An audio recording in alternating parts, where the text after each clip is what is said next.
मयंक से बहुत प्यार करती थी। वो उसके साथ अपने सुनहरे भविष्य के सपने देखती।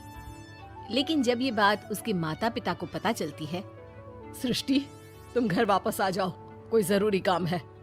पर माँ, कल मेरा ऑफिस है, मुझे छुट्टियों के लिए अप्लाई करना होगा। नहीं नहीं, इतना वक्त नहीं है, बस तुम आ जाओ जल्दी से।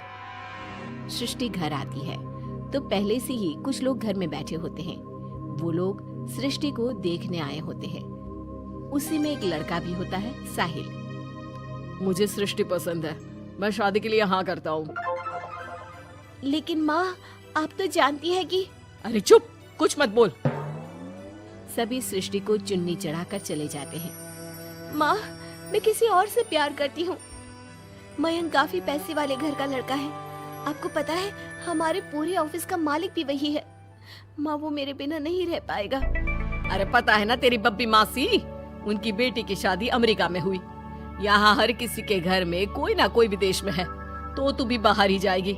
साहिल ने इतनी लड़की रिजेक्ट की है, अब तू हाँ बोल दे तो शादी के लिए वो लोग तैयार ही है, क्योंकि वो लोग सिर्फ 10 दिन के लिए ही आए हैं इंडिया में। कैसी बात कर रही हो माँ, मुझे एक बार तो ऑफिस जाना ही होगा। लेकिन वो लोग मानते ही नहीं और सृष्टि की शादी साहिल से हो जाती है। शादी के बाद सृष्टि मयंक के पास जाती है। सृष्टि, तुमने शादी भी कर ली और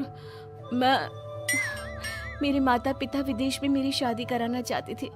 मैंने काफी समझाने की कोशिश की, लेकिन मेरे भाई और पापा नहीं माने। I am sorry Mayank. अरे तो मैं विदेश में कहीं शिफ्ट हो जाता यार, इतने सारे बिजनेस है मेरे। सृष्टि मयंक के सामने रोकर वहां से चली जाती है। लेकिन शादी के बाद जब वो विदेश साहिल के घर जाती है तो... देखो, ये एक कमरा है मेरा, मैं यहीं रहता हूँ, और ये एक सोफा कम बेड है। रात में मैं इसे बेड बना लेता हूँ और दिन में सोफा। और देखो, मैं ज्यादा कमाता नहीं हूँ, तो तुम्हें भी मेरी मदद करनी होगी फाइनेंशियली। सृष्टि हाँ में सर हिला देती है। अगले दिन साहिल के जाने के बाद वो माँ को फोन करती है। क्या है माँ, कहाँ शादी करवा दी? एक तो कोई चेहरा यहाँ अपना सा नहीं दिखता, ऊपर से ये घर। विदेश के नाम पर क्या कर दिया आपने माँ? साहिल यहाँ सेटल भी नहीं है। मयंक के तो कितने बिजनेस थे, आलीशान बंगला, नौकर चाकर। यहाँ तो मैं खुद नौकर बनकर रह गई हूँ। ये क्या किया माँ आपने? अरे क्या बताऊं बेटी, तेरे पिता ने जो कहा मैंने वही किया। अब जो कुछ भी है वो तेरी किस्मत है भाई, जैसी भी है। वहीं सृष्टि का भाई सारंग एक लड़की से प्यार करता है। माँ, मैंने शादी कर ली है निशा से। क्या? शादी कर ली? और वो भी निशा से? अरे उसके माँ बाप तो नहीं मान रहे थे ना। भाग्य की है माँ, अब वो अपने घर में और मैं अपने घर में। और कैसी बात कर रहा है, उसके पिता तो बड़े कमिश्नर है, उठाकर जेल में डाल देंगे तुझे। तभी तो किया है पापा, और ऐसे कैसे डाल देंगे जेल में? लड़की उनकी भी बालिग है। अरे पर बेटा, वो लड़की ठीक नहीं है। देखो, किसी लड़की के बारे में ये बात मत बोलो। तुम्हारा लड़का ठीक है क्या? काश मैंने सृष्टि की शादी भी उसकी पसंद से की होती, तो आज मुझे इतना रोना तो ना आता। अरे माँ, तुम उसकी बात पर मत आया करो ना, विदेश में है जहाँ लोग जाने के लिए मरते हैं। हाँ, लेकिन वैकिन छोड़ो और ये बताओ कि बहू को घर कैसे लाया जाए।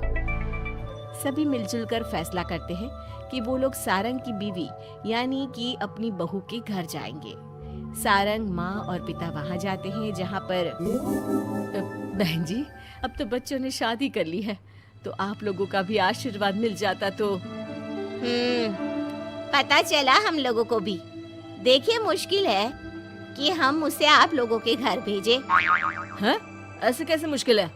और क्यों नहीं भेजेंगे? बीवी है वो मेरी, भेजना तो पड़ेगा ही। लड़के को बहला फुसला कर भगाने के आरोप में अंदर कर दे क्या? अरे देखिए साहब, इतना कानून तो हमें भी आता है, आपकी लड़की कोई नाबालिग नहीं है। तभी वहाँ निशा आ जाती है। रुकिए मम्मी पापा, सारंग में कोई कमी नहीं है, हम लोग इसे कोई बिजनेस खुलवा देंगे ना। देखो, एक बात बता देती हूँ, मुझे तुम्हारे घर नहीं जाना।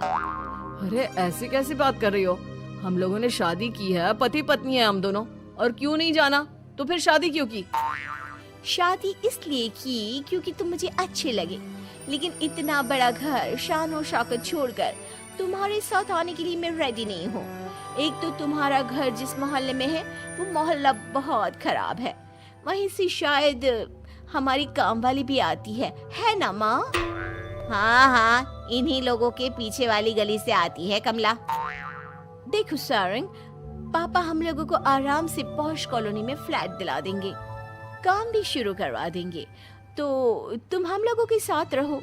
रही बात माँ पापा की तुम्हारे, तो रोका किसने है? साल में होली दिवाली मनाने हम जाया करेंगे ना उनके घर। सारंग अपने माँ पापा से कहता है, माँ मुझे निशा की बात ठीक लग रही है, वैसे भी आप लोगों के साथ तो पूरी लाइफ स्ट्रगल ही करता रहूंगा। अरे कैसी बात कर रहे हो सारंग, हम लोग यहाँ बहू लेने आए थे, बेटा देने नहीं। अब देखिए जो होना था वो तो हो गया, अब तो आप सारंग को यहीं छोड़ दीजिए और विदाई लीजिए। हाँ हाँ माँ, मैं अब यहीं रहूंगा, आप लोग जाओ, मैं अब उस मोहल्ले में नहीं आने वाला। सारंग के माता पिता वहां से चले जाते हैं। अब जब भी माँ सारंग को फोन करती तो या तो वो फोन काट देता या उठाता ही नहीं। एक बार सारंग के माता पिता काफी बीमार होते हैं कि तभी उन लोगों के पास सृष्टि का फोन आता है। कैसी हो माँ? तबीयत ठीक नहीं लग रही है, तुम्हें और पापा को कुछ हुआ है क्या? अरे बेटा 2 दिन हो गए हम लोग कमरे में बंद है, कोई डॉक्टर के पास ले जाने वाला तक नहीं है। हाँ माँ, मैंने सारंग को फोन किया था लेकिन उसने कहा। अरे वो तो बात तक नहीं करता, पैसे वाला हो गया है ना। रुको माँ, मैं कुछ करती हूँ, आप दोनों तैयार हो जाओ। थोड़ी ही देर में उन लोगों की डोरबेल बजती है। माँ दरवाजा खुलती है तो सामने एक हैंडसम सा लड़का लंबी कार लेकर खड़ा होता है। मयंक हो ना तुम बेटा? मयंक उन दोनों के पैर छूता है और डॉक्टर के पास ले जाता है। डॉक्टर, मैं आप लोगों को अंकल आंटी के घर का पता दे दूंगा, आप इन लोगों के घर हफ्ते में एक बार जाकर रूटीन चेकअप कराना। जी जी मयंक जी, जैसा आप कहें, आखिर ये अस्पताल आप ही का तो है।